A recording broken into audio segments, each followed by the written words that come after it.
Welcome back to Les Schwab Tire Center's Outdoor GPS.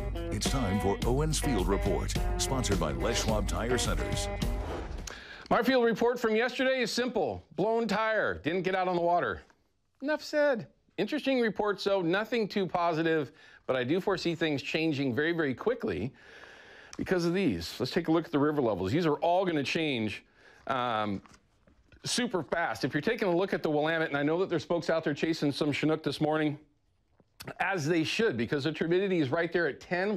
We've included that back into the show. It's, again, that time of year, but it's not going to last. By tomorrow morning, things start to change, and I'll just give you a little bit of advice. When you're talking about the last couple days of February and you have this situation here, save your fuel, okay? Unless you can just get out there easy, Sultan and Selwood, you're going to run out of your window. And if it actually gets up to 18.3, now this is interesting because the snow level is going to come way down.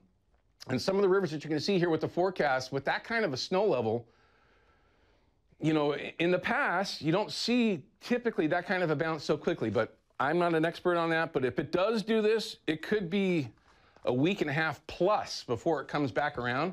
And when it does, it could be time to maybe get lucky out there. Okay, let's keep moving forward. Here's the turbidity. This is for the Willamette.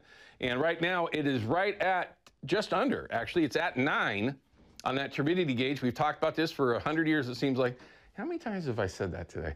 Anyway, anything under 11 is fishable. Okay, any M12, 13 is still fishable, but I wouldn't be doing anything other than sitting on the anchor or plunking when the conditions are like that. But this is not horrible, so kind of keep track of that.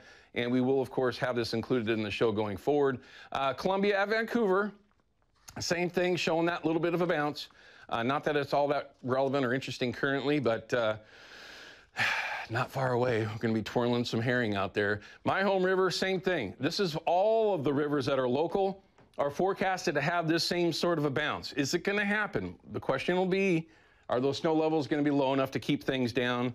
I don't mind a foot bounce at all. I just don't want to fish it where it's there on the rise. I want to be somewhere here where it starts to drop over, as long as that clarity will work in your favor. Same thing along the coast. All of them are forecasted midweek to have, you know, pretty significant bounce where it might keep you off the water for a little while. And then, of course, further south, the Siletz, the LC, you're going to see a bit of a more dramatic change, although they do turn over very, very quickly. So in the big picture of things, if you were going to try to get out and have some fun, try to have a little bit of success chasing some steelhead right now, it's today, and you might be stretching it for tomorrow. But again, you can't catch them if you're at home or at work, right? Got to get that done too. Send an email to Jason over there at Procure.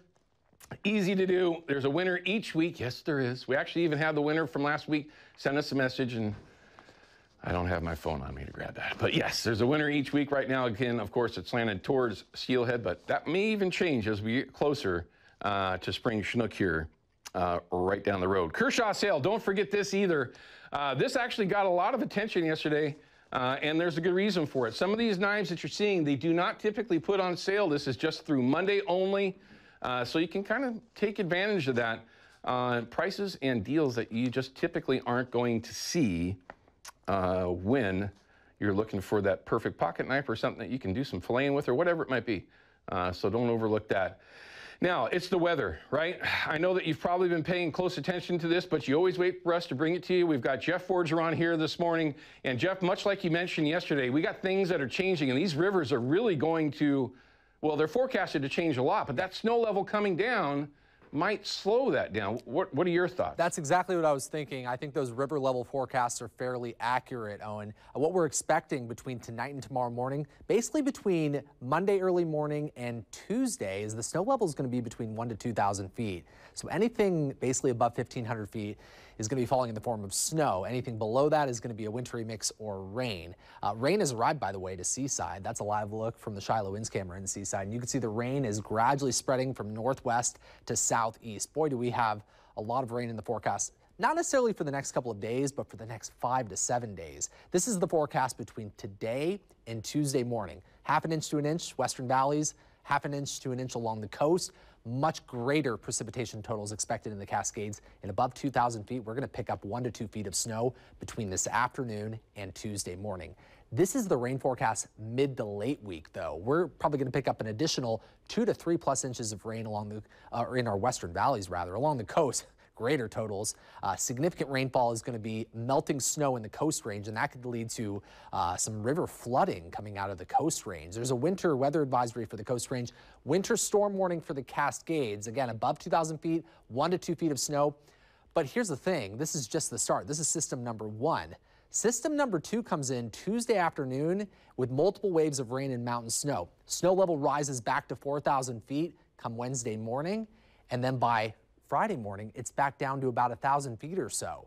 I think between mid to late week, elevations above 3,000 feet are going to pick up 2 to 3 feet of additional snow. So I think over the next week, Owen, elevations above 3,000 feet are going to pick up 4 to 5+ feet of snow.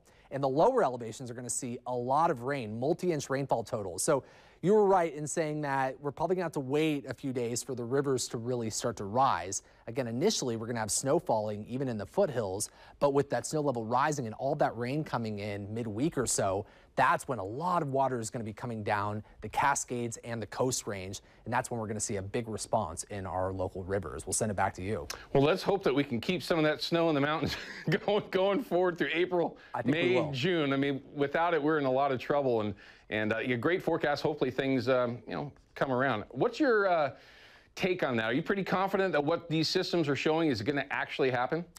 For the next week, I'm very confident that our snowpack numbers are going to go above normal for this time of year in the state of Oregon. The question is, April and May, are we going to have any early season heat waves that might melt that snow quickly? It's hard to say at this point. We are in an El Nino year, Owen. El Nino season tends to bring reduced snowpack to the Cascades. Right. So we'll see what happens as we head into the springtime. Hey, and again, thanks for the tuna.